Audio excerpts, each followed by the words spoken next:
Pull start fire starter, what we're going to do is test it in the rain with a really wet wood. So as you can see, super moist.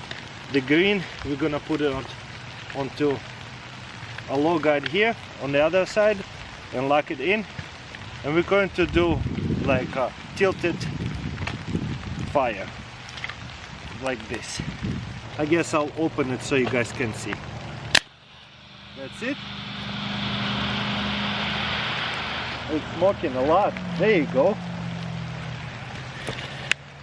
And it's burning from a whole bunch of sections, and then we're gonna put all these wet sticks on top of it. Kind of doubt it's going to get the fire going because it's just too wet, but let's try it out. Look at that, couple of sticks in there burning. Maybe what I should have done is get a little bit smaller sticks, so that way the chance is better for the flame to get going. Maybe that's what I'll do. I'll just break up more stick into smaller pieces to just get it going. Wow, it's burning really strong, the fire starter. I got a bunch of more smaller pieces to kind of help it out over here, get it going. Smaller pieces probably is going to be much easier to get it going. Even though it's wet, it will dry out a bit faster. Okay, so we have smaller kindling, and then obviously once the smaller going to get burnt, we want to set up something bigger stuff around it so that way it will dry it out. But yeah, very powerful fire starter. Check this out. I'll put this right here so it dries it out for a while. Nice, keeps it tight in there. Wow, that fire starter is really strong. For the most part it's still going, the fire starter, and I can hear the sizzling. All the wood is drying out. Look at that, the fire starter is going really well to where even the wet sticks are burning. Look at that, this one is extremely wet. So obviously just have to reset it, and look at that, fire starter still burning under there.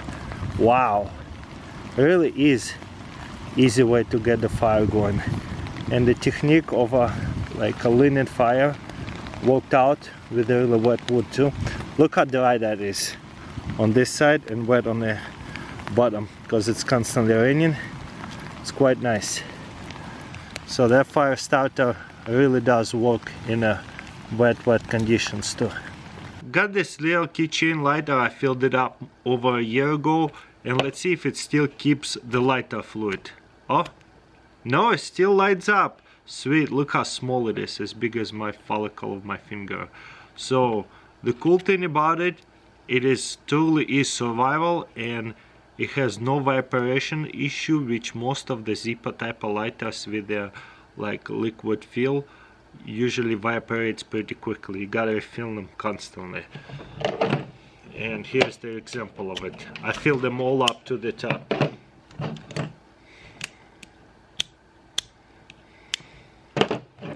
Let's see if this one is also filled to the top.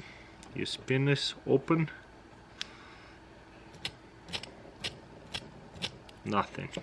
Got it here, splitting wedge with two handles. Look at it, this spins all the way through. And then we hit it like a fast force driving. That's a bit.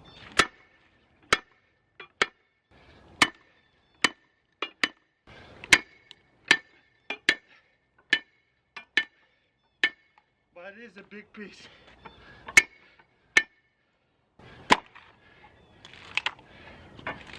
There you go.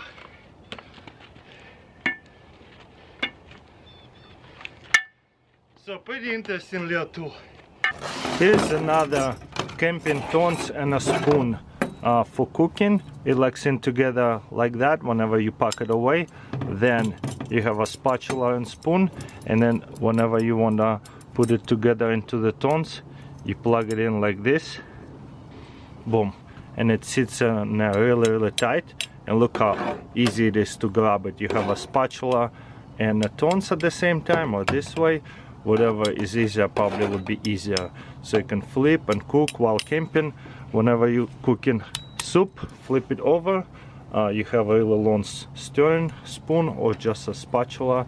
That is such a awesome idea. This is stainless steel. They do make them out of titanium. but it would be a lot more expensive. Got it here, Exotech Fire Sleeve, ruggedized, lighter, waterproof, and this one is glow in the dark. Glow in the dark one is kind of hard to find, so to make it a little bit more protected, you put it in here, keep it on the light, and let's do a waterproof test, because if you drop lighter in the water, you'll have to wait, I don't know, like 5 to 10 minutes till it dries out to get it going again. This way it's constantly waterproof.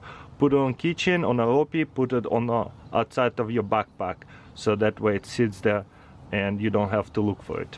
It's been raining, and let's say we dropped it in the water. Oh, look at that, it's floating. Yeah, definitely floatable. That's good. So on top of it, it's become floatable. Okay, let's take this out, dry it out, and let's pull it out, see what happens. It still lights, nice. And glow in the dark test, look how beautiful that is. This is quite unique, so that way you could definitely find it at nighttime if you drop it. Got it here, next level screwdriver. First of all, you can adjust it by pushing this button, you see, and this is completely comes out. So this is the longest you're going to have, and then there's a few different settings. And also this comes out, and the way you do it is take it out, and if you need a different bit, you just replace it, put this big bit back in, boom. And kind of cool, because right here you can use it with one hand because it spins a little bit, so that's kind of cool. And it feels like magnetic right here. 14 in 1 adjust, so that's pretty cool. Take this one out. Probably wanna organize it pretty good, keep all of the star bits in one place. So very cool screwdriver, many ways to adjust it, because I don't want a long screwdriver if I need to work on something short, but if I cannot reach to something, I could probably adjust it way more and reach to something if it's hidden between something inside the screw. So I know, this is just really cool. Got it here, emergency candles by Exotech. This one burns hot, large, 16 hours, and this one slow burn, large, 30 hours. Let's see what they look like. So both have 3 wicks. I guess, I don't know, maybe density or like a mixture of wax is different. So let's get our survival UCO matches, storm-proof matches. See if we can light them, the candles. Okay, this is the slow, this is the fast. You know what? The wicks are bigger. Maybe that's just only reason. Come on, there you go. Get it going. Will it be enough for me to get it going?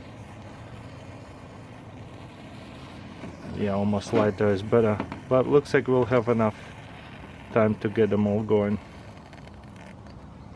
Almost not. Oh no. So I guess the biggest difference, as you can see, this looks like a regular wicks. The other one has a really big wicks. So obviously it's going to burn a lot smaller. So the wax is probably the same.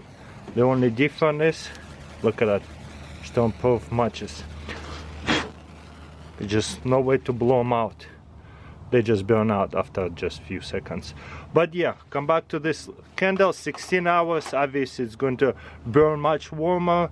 It will maybe even boil some water if you put a small cup of water on top of it. Maybe you can use it like a little stove for a little amount of water. Also kind of like gives you a little bit extra heat on this one, so this is why you want it to be much faster. I feel like this one is more for light, but this one more light. I know, I kind of like, if I have to choose, the 16-hour candle, because it's a usable, it has a really nice flame, but in combination it's probably a great idea too. If you don't need too much light, this is good as well. So this is main 2 difference for them. I was kind of wondering, I had these things for a long time and never opened it. There you go, this is cool.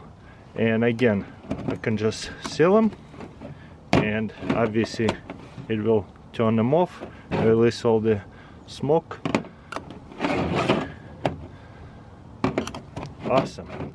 Plug it back in, reusable, so it will last for 16 hours. If you burn them for a couple hours a day, you have multiple days of use.